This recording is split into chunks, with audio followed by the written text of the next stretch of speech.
أعوذ بالله من الشيطان الرجيم.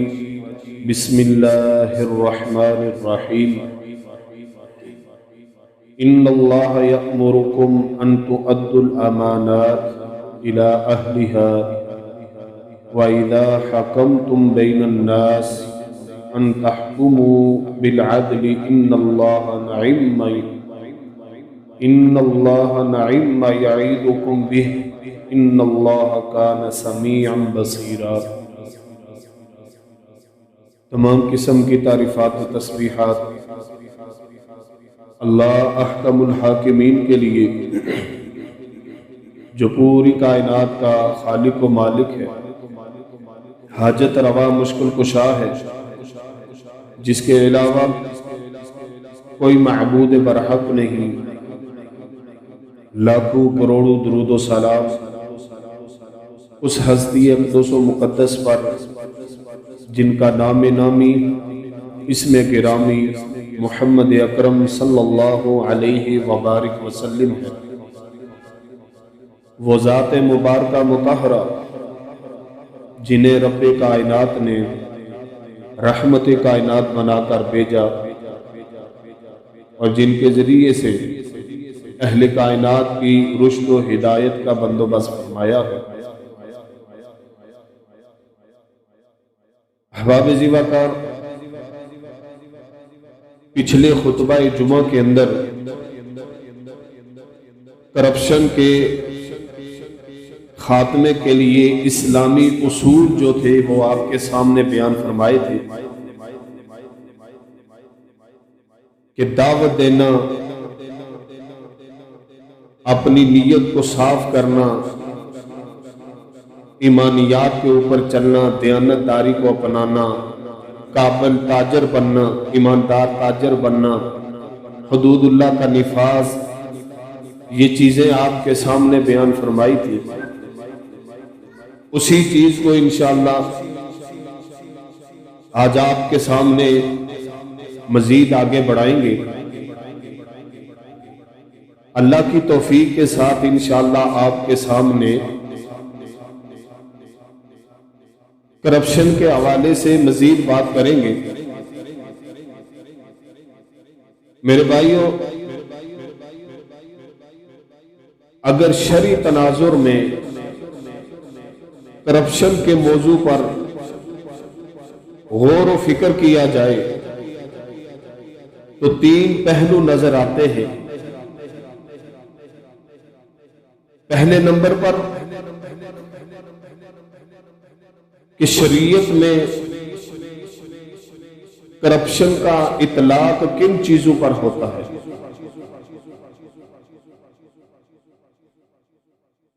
جس چیز کے نام کو جدید دور کے اندر کرپشن کہا جاتا ہے، شریعت میں اس کا اطلاق حرام باطل طریقے سے مال کمانے کے جتنے بھی ذرائع ہیں ان پر ہوتا ہے، اور یہ سارے کے سارے کبیرہ گناہ ہیں.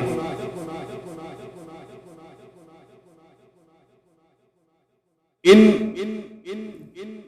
جرائم کی وضاحت اسلام نے پوری طرح کر دی ہے. مثلا سود ہے، دھوکہ ہے، فراڈ ہے، ڈاکہ زنی ہے، رہ زنی ہے، چوری ہے. یہ سارے کے سارے بہت بڑے جرائم ہیں اور یہی کرپشن کا ذریعہ ہے. اور ان کی وضاحت کے ساتھ اسلام نے جو ہے نا اس کو کھول کر اسلام نے بیان کیا ہے. اصل میں بڑے لوگ جو ہیں وہ جب مال چوری کرتے ہیں یا ڈاکہ ڈالتے ہیں، جو بھی نام دے لیں،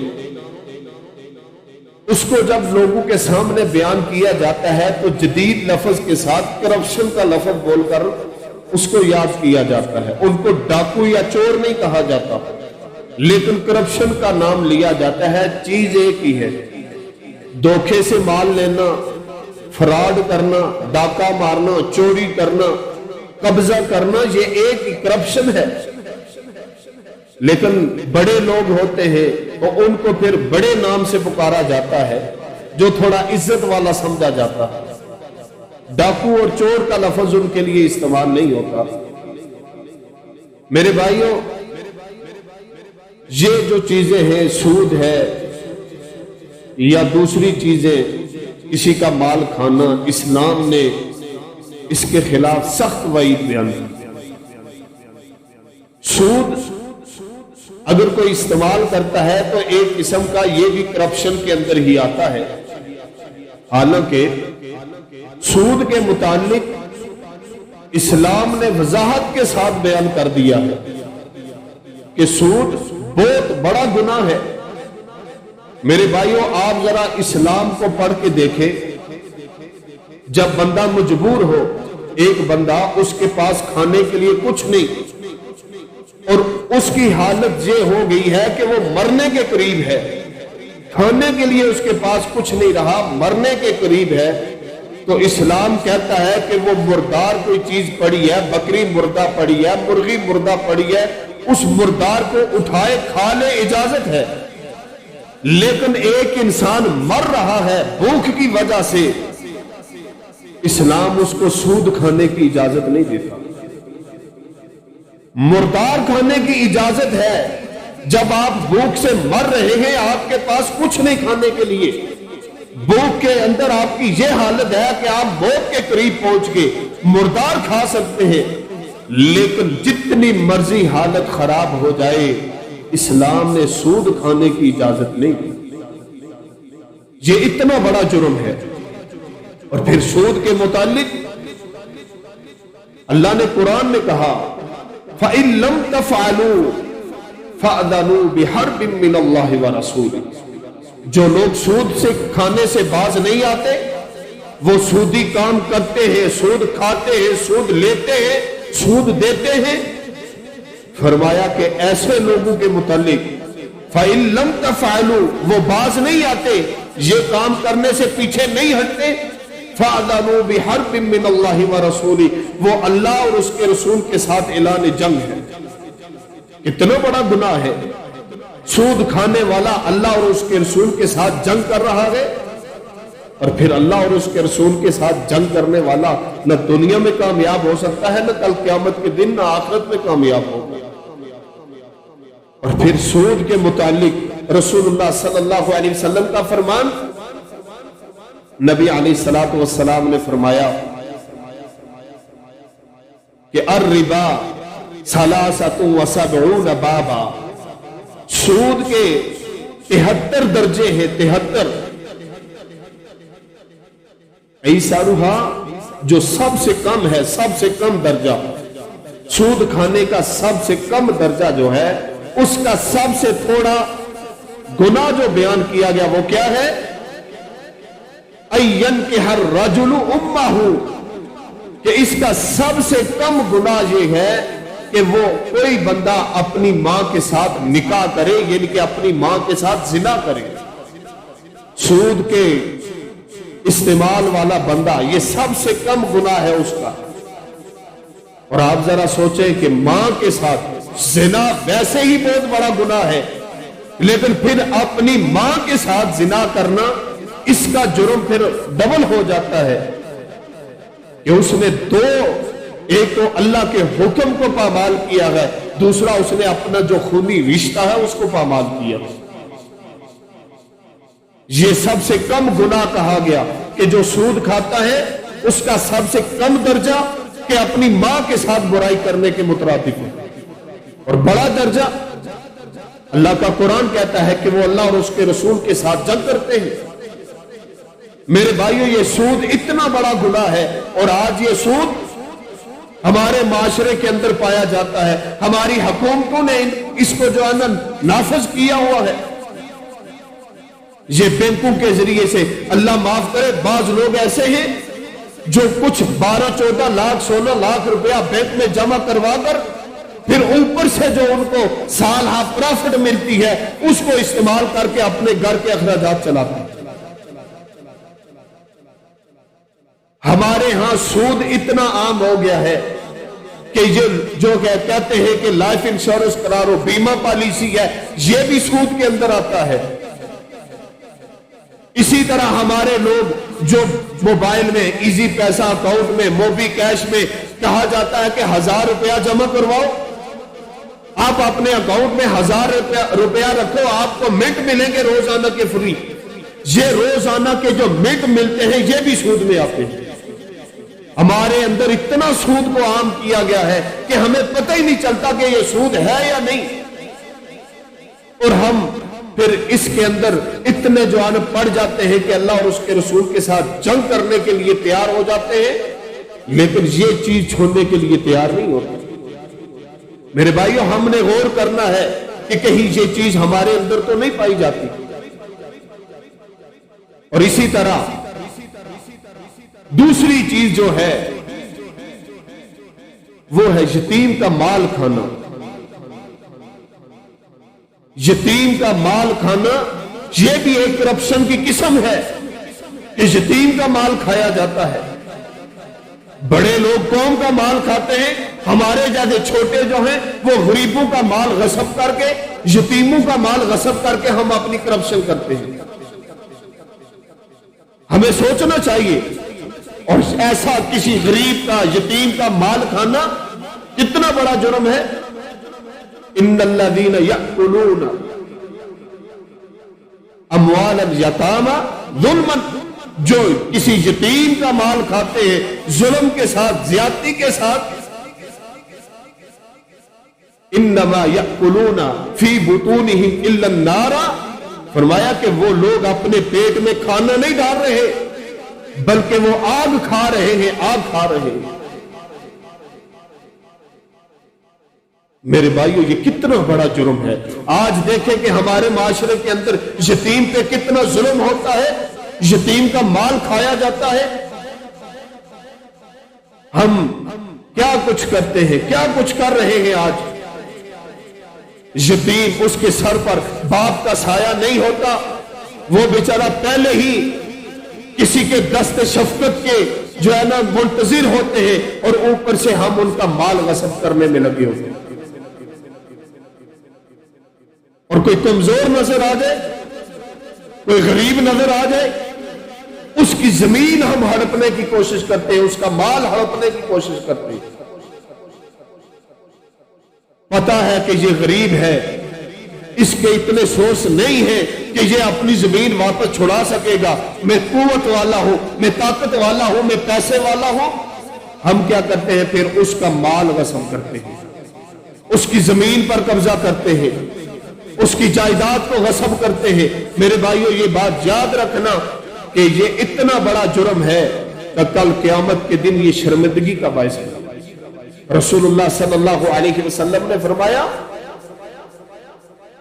جس شخص نے کسی بندے کی ایک بالشت بھی، ایک شبر بھی زمین حاصل کی، ایک بالشت، نبی علیہ السلام نے فرمایا کل قیامت کے دن اللہ تعالیٰ اس بندے کے گلے کے اندر 7 زمینوں کا توق ڈال دے گا۔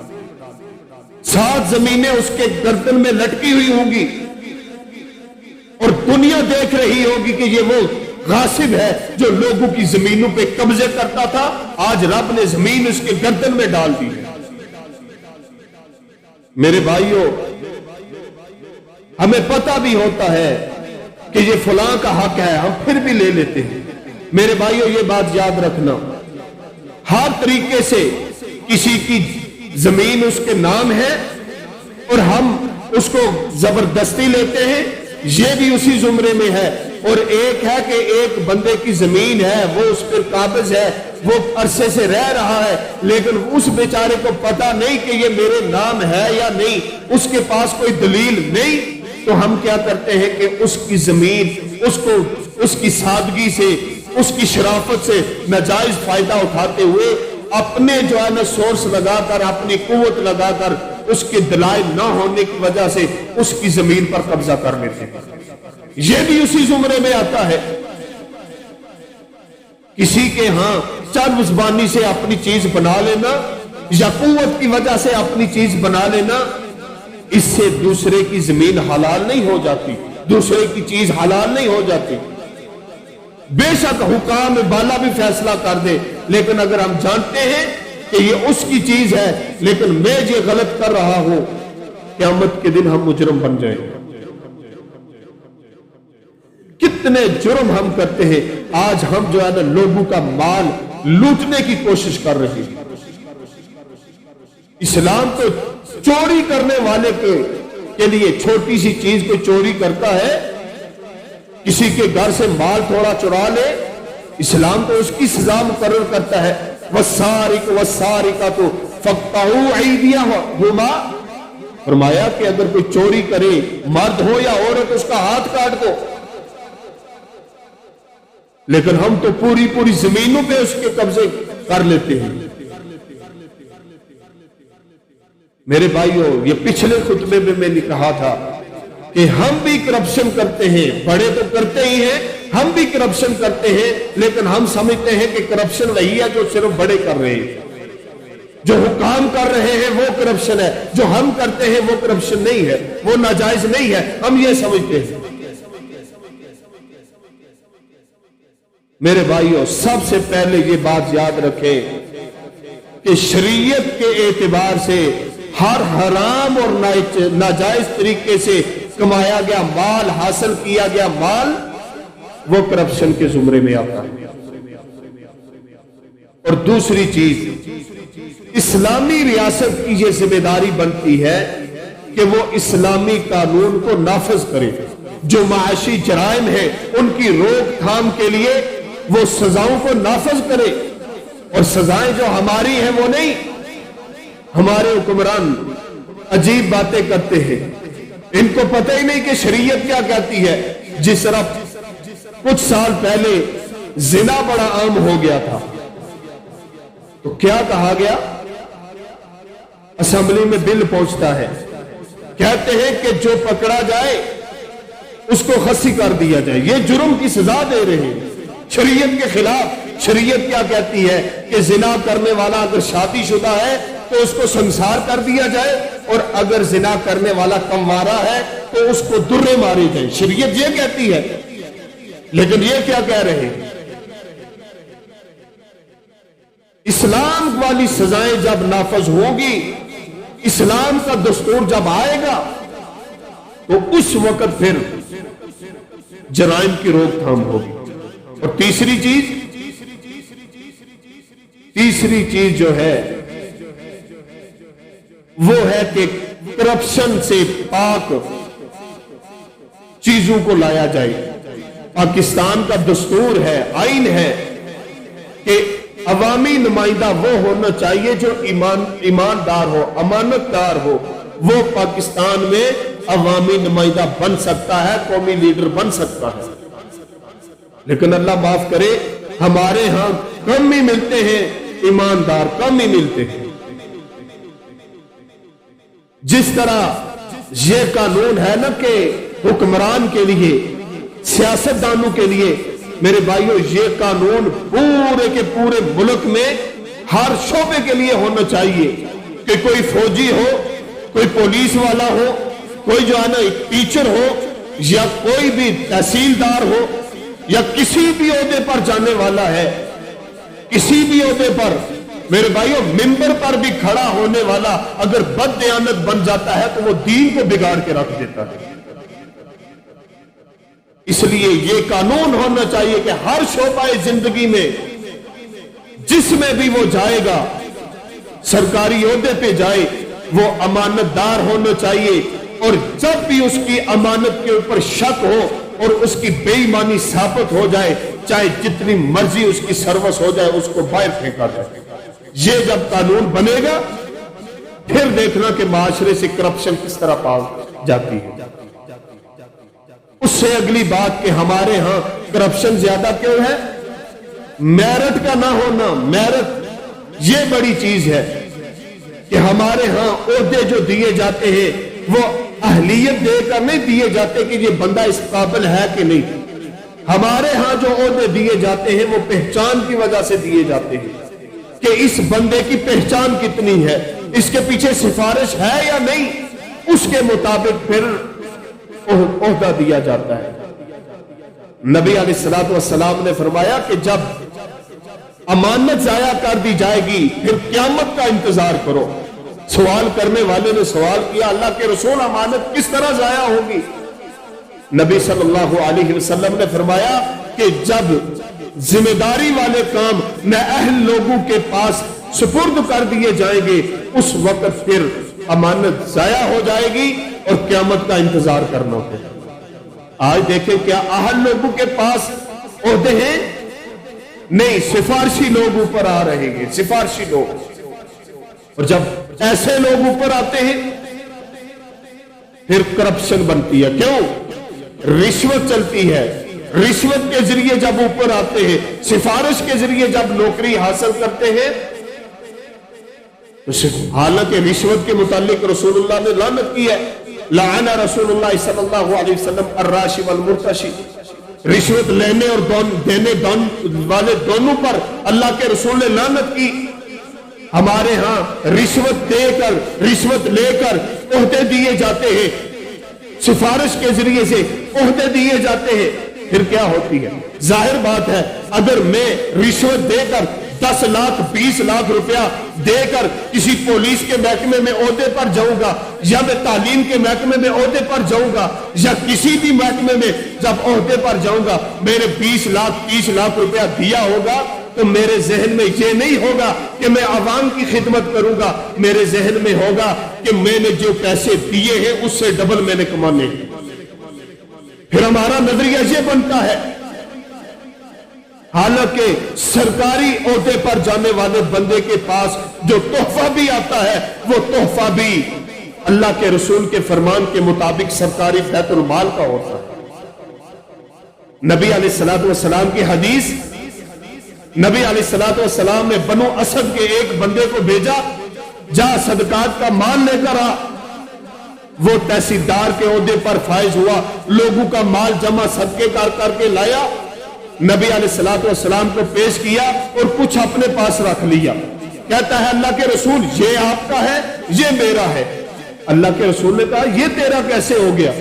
کہنے لگا یہ مجھے تحفے ملے ہیں۔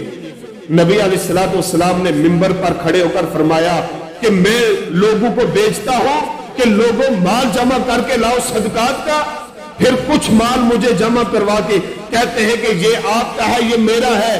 یہ بندہ اگر گھر میں ماں باپ کے پاس بیٹھا ہوتا تو میں دیکھتا کہ ان کے پاس جو آتا مال جہاں سے تحفے آتے، تحفے ان کو نہیں دیے گئے، ان کے عہدے کو دیے گئے ہیں۔ پھر نبی علیہ الصلوۃ والسلام نے فرمایا ایسے لوگوں کو ڈرنا چاہیے کہیں قیامت کے دن آئے اور ان کے پاس جن کو عہدے دیے گئے ہیں وہ تحفے لے کر اپنے پاس رکھ لیں۔ رسول اللہ نے فرمایا قیامت کا دن ہوگا، جو آئیں گے کسی کی گردن پر اونٹ صدقے کا ہوگا، کسی کی گردن پر بکری ہوگی، کسی کے گردن پر گھوڑا ہوگا، کسی نہ کسی چیز کا بوجھ ان کے کندھوں پر ہوگا، کیونکہ ان کو جو تحفہ دیا گیا وہ عہدے کی وجہ سے دیا گیا، اور وہ عہدہ گورنمنٹ نے ان کو دیا ہے، اور گورنمنٹ کے وہ دیے ہوئے عہدے پر جو تحفہ ملتا ہے وہ مسلمانوں کا ہوتا ہے، وہ ریاست کا ہوتا ہے، وہ بیت المال میں ہوتا ہے۔ لیکن ہمارے ہاں تحفے وہ اپنے ذاتی سمجھے جاتے ہیں۔ میرے بھائیو ایک بات بتاؤ کہ جو عہدے پر ہے کیا کہا جاتا ہے؟ جناب یہ آپ کے بچوں کی مٹھائی ہے، یہ آپ کے بچوں کے لیے تحفہ ہے۔ میرے بھائیو روڈ پر کام کرنے والا ایک جو ہے اس کو کوئی نہیں کہتا کہ بھائی یہ اپنے بچوں کے لیے مٹھائی لے جانا، اس کو کیوں نہیں کہتے؟ ایک باہر پر کسی بھی بلڈنگ کے سامنے کسی بھی جگہ پہ باہر سکیورٹی کرنے والے بندے کو کیوں نہیں کہا جاتا کہ بھائی یہ آپ کے بچوں کی مٹھائی ہے گھر لے جانا؟ عہدے والے کو کیوں کہا جاتا ہے کہ یہ آپ کے بچوں کی مٹھائی ہے لے کر جاؤ؟ یہ نہیں کہ وہ رشوت دینے کی کوشش کر رہا ہے کہ میں جب اس کو مال دوں گا کل مجھے کام پڑے گا تو یہ پھر میرے آگے انکار نہیں کر سکے گا۔ یہ اصل بات ہے میرے بھائی۔ تو اسلام ان چیزوں کی اجازت نہیں دیتا۔ اسلام کہتا ہے کہ جو کسی عہدے پر آئے تو وہ عوام کا خادم بن کر آنا چاہیے۔ ہمارے ہاں سرکاری نوکریاں، سرکاری عہدے یہ صرف پیسے کمانے کا ذریعہ سمجھے جاتے ہیں، حالانکہ میرے بھائیوں یہ جتنے بھی عہدے ہیں یہ جب کسی کو دیے جاتے ہیں تو اس کے لیے بہت بڑی آزمائش بن جاتی ہے، کیونکہ اس سے کل قیامت کے دن جتنی اس کی رینج ہوگی اتنے لوگوں کے بارے میں اس سے سوال کیا جائے گا کہ تیرے ذمہ یہ کام تھا، تو نے کتنی ایمانداری سے وہ کام کیا۔ ہمارے ہاں یہ کنسپٹ ہی نہیں ہے، ہمیں بتایا ہی نہیں گیا یہ چیز، اس چیز کے بارے میں کہ یہ عہدے جو ہوتے ہیں، یہ نوکریاں جو سرکاری ہوتی ہے، یہ ایک قسم کا بوجھ ہے جو حاصل کرے گا وہ کل قیامت کے دن رب کے ہاں بڑا جواب دہ ہوگا۔ ہمارے ہاں یہ چیز نہیں بتائی جاتی، ہمارے ہاں کیا کہا جاتا ہے؟ اچھی طرح پڑھ لکھ لو، سرکاری نوکری لگو گے زندگی آسان بن جائے گی۔ یہ کوئی نہیں بتاتا سرکاری نوکری لگو گے، عہدے پر جاؤ گے، تمہارے کندھوں پر بوجھ بن جائے گا، کل قیامت کے دن تمہیں ڈبل حساب دینا پڑے گا، ایک اپنے عہدے کا بھی اور ایک اپنی ذات کا بھی۔ یہ کوئی نہیں بتاتا ہمارے ہاں۔ میرے بھائیوں، اس چیز کو سمجھو کہ یہ جو سرکاری نوکریاں ہوتی ہیں، یہ عہدے ہوتے ہیں، یہ جو نمائندگی ہوتی ہے، یہ بڑا بوجھ کا کام ہے۔ اگر سمجھتے ہو کہ ہم اس قابل ہیں کہ یہ کام کر لیں گے، ایمانداری کے ساتھ اپنے عہدے کو نبھا لیں گے، تو آگے بڑھو۔ اگر خطرہ ہے تو پیچھے ہٹ جاؤ، کم از کم آخرت تو بچے گی، آخرت تو بچے گی۔ دنیا میں جیسا بھی معاملہ ہوگا کم ہی لوگ جانیں گے، لیکن کل قیامت کے دن آخرت کی رسوائی سے بچ جاؤ گے۔ ایسا نہ ہو کہ اتنی چیزیں رکھنے کے بعد کل قیامت کے دن جب لوگ اتنے زیادہ لوگ آدم علیہ السلام سے لے کر صبح قیامت تک پیدا ہونے والے جتنے انسان ہیں سب سامنے ہوں اور اللہ تعالیٰ اعلان کرے کہ یہ وہ بندہ ہے جس کو فلاں عہدہ دیا گیا تھا لیکن اس نے بددیانتی کی ہے، اپنی قوم کے ساتھ خیانت کی ہے، آج اس کو جواب دینا پڑے گا، تو کیا کرے گی؟ کتنی بڑی رسوائی ہے۔ اس لیے میرے بھائیوں، کرپشن کو ختم کرنے کا سب سے جو مین پوائنٹ ہے وہ میرٹ ہے، کہ میرٹ کے اوپر لوگوں کو لایا جائے، اور لوگوں کو جب میرٹ کے اوپر بغیر رشوت کے عہدوں پر بٹھایا جائے، ان کو ساتھ ساری چیز سمجھائی جائے کہ آپ نے پوری ایمانداری سے یہ کام کرنا ہے، کیونکہ کل رب کے ہاں تم نے جواب دہ ہونا ہے، اپنے بارے میں بھی، اپنے عہدے کے بارے میں بھی۔ اس لیے میرے بھائیوں، ہم سب کی ذمہ داری بنتی ہے کہ ہم خود بھی اس چیز کو سمجھیں اور آگے بھی لوگوں کو سمجھائیں اور اپنے بچوں کو یہ چیز سمجھائیں کہ ان کو پتا چلے کہ یہاں آ کر ہم نے دنیا کے اندر اسلام کے نظام کو چلانا ہے، اسلام کو اوپر لے کر آنا ہے، اسلام کے ذریعے سے ہم نے اس دنیا پر راج کرنا ہے۔ پھر جب ہماری نسلیں یہ بات سمجھیں گی تو اللہ تعالیٰ ہمیں دنیا میں حکومتیں عطا کرے گا، ہمارا غلبہ ہوگا۔ اللہ تعالیٰ سے دعا ہے کہ اللہ تعالیٰ ہمیں صحیح معنوں میں اسلام کو اوپر لانے کی توفیق عطا فرمائے۔ اللہ تعالیٰ ہمیں اپنا معاشرہ امانت دار اور دیانت داری والا بنانے کی توفیق عطا فرمائے۔ وما علینا الا البلاغ۔